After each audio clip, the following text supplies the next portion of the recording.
नमस्कार दोस्तों बच्चों को सर्दी खांसी होने पर ये दो चीजें बिल्कुल भी ना भूलें।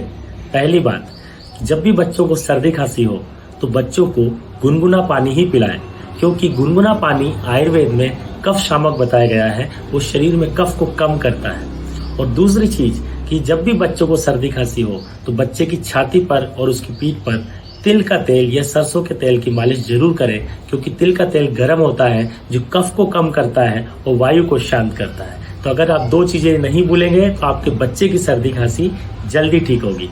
जय।